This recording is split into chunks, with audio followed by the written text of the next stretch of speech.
중개계약에 대해서 발표하도록 하겠습니다. 저희 팀은 저 전세령을 포함하여 안정숙, 정미숙, 전영숙, 이영숙 그리고 베트남에서 온 외식권이 이렇게 6명이 참여하였고 준비 과정에서 관음타운 공인중개사 대표께서 고말년께서 도움 주셨습니다. 감사드립니다. 먼저 중개계약의 개념에 대해서 살펴보겠습니다. 중개계약이라고 하는 것은 의뢰인이 개업공인중개사에게 토지, 건물, 기타 토지의 정착물에 대한 매매, 교환, 임대차, 그 밖의 권리의 득실 변경에 관한 행위에 대한 중개 행위를 의뢰하고 그 목적인 중개 완성에 대하여 보수를 지급할 것을 약속하는 합의라고 판시하고 있습니다. 그러나 중개계약의 체결이 실무상은 중개의뢰 접수를 의미하기 때문에 서면보다는 구두로 이루어지는 것이 현실입니다. 다음으로는 중개계약의 법적 성격을 알아보겠습니다. 중개계약은 위임 유사의 무명계약에 해당한다고 대법원에서 판시하고 있습니다. 구체적으로 판례의 내용을 살펴보면 개업중개사와 중개의뢰인과의 법률관계는 민법상의 위임관계와 같으므로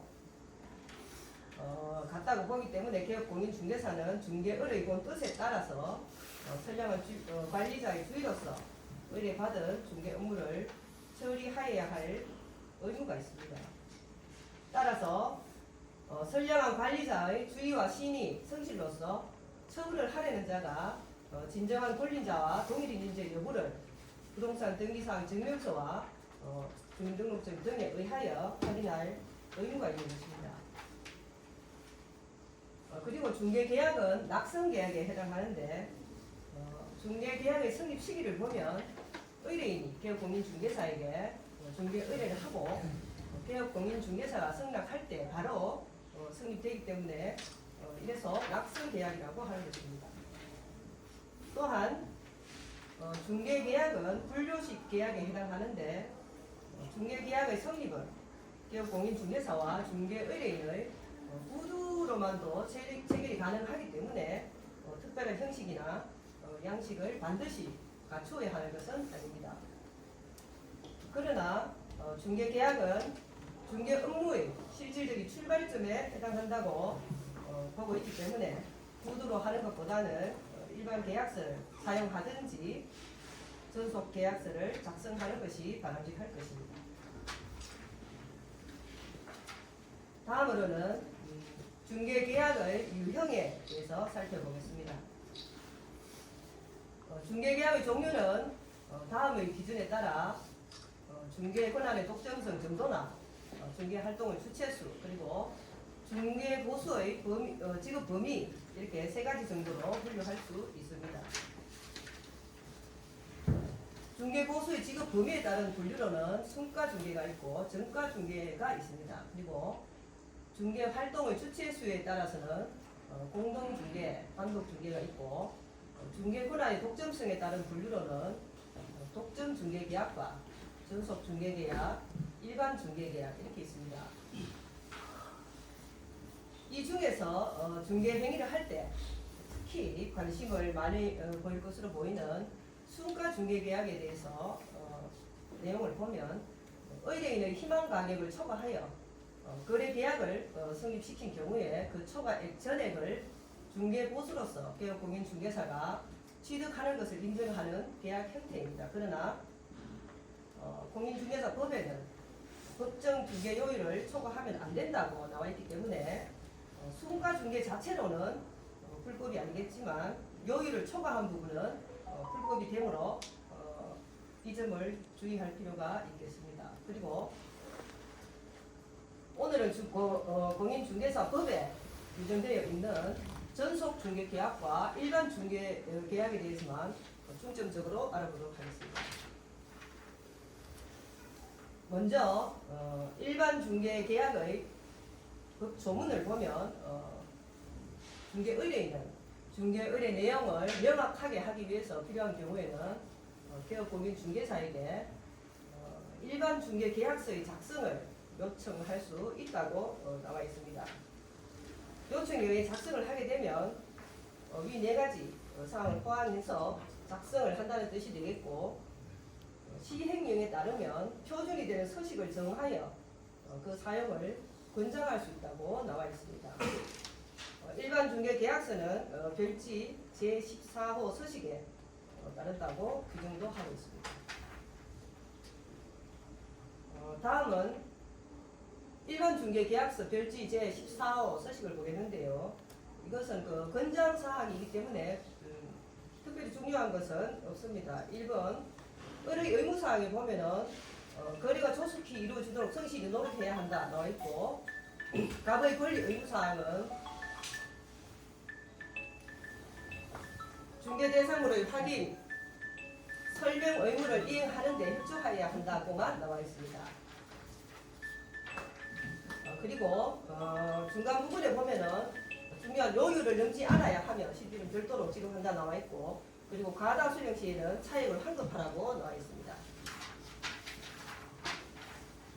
이렇게 일반 중개 계약서를 작성하게 되면 별지 제14호 서식에 따르고, 훗날 분쟁을 발생했을 때를 대비해서 계약서의 두 통을 작성하여 계약자, 당사자 간에 이의가 없음을 확인하고 각자 서명 또는 날인을 한 후에 쌍방이 한 통씩 보관하면 되겠습니다.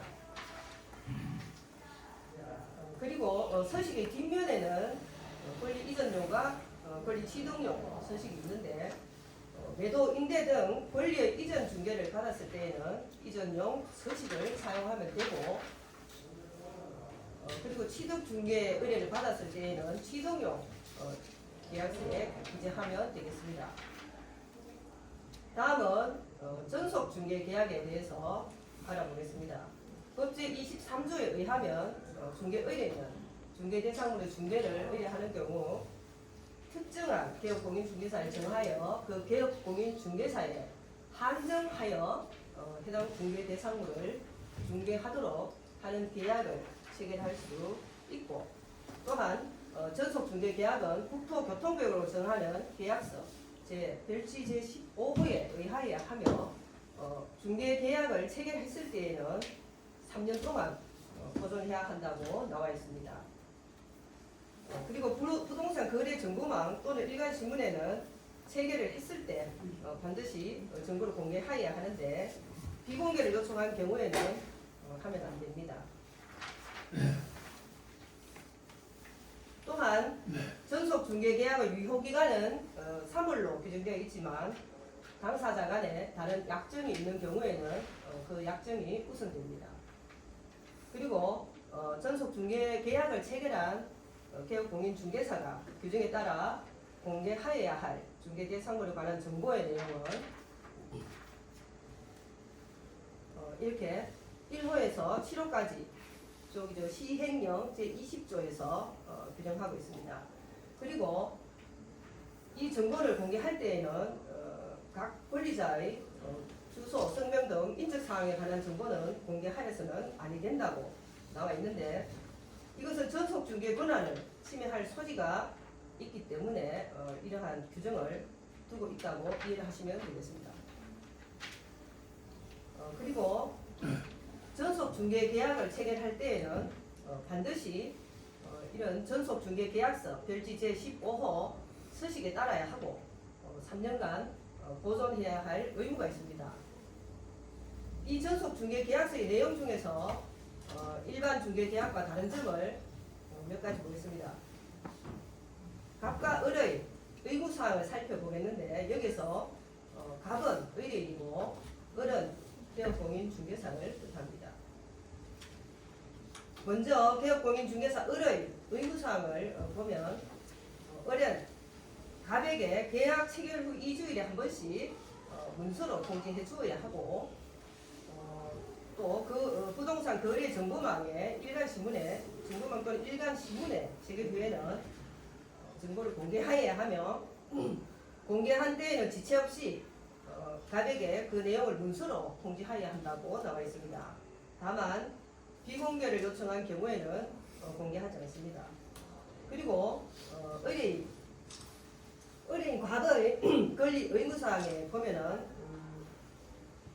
갑은 유효기간 내에 을 외의 다른 대응 공인 중개사에게 중개를 의뢰하여 거래한 경우와 유효기간 내에 의뢰 소개에 의하여 알게 된 상대방과 을을 배제하고 거래 당사자 간에 직접 거래한 경우에는 원래 지급해야 할 지급 보수에 중개 보수에 해당하는 금액을 을에게 위약금으로 지급해야 한다고 나와 있습니다.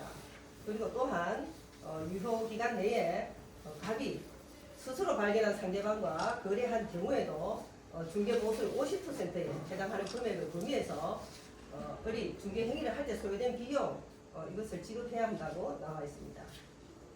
이러한 내용들을 볼 때 결국은 일반 중개 계약을 하느냐 전속 중개 계약을 체결하느냐에 따라서 권리와 의무의 내용이 확연하게 달라지게 되는데 현실에서는 전속 중개를 거의 하고 있지 않지만 전속 중개 계약이 일반 중개 계약보다 좀 더 구체적이고 바람직한 계약이라는 것을 알 수 있습니다.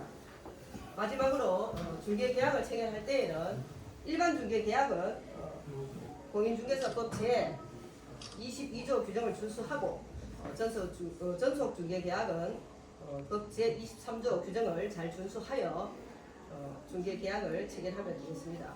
이로써 저희조의 주제인 중개 의뢰 접수와 중개 계약에 대한 모든 발표를 마치겠습니다. 감사합니다.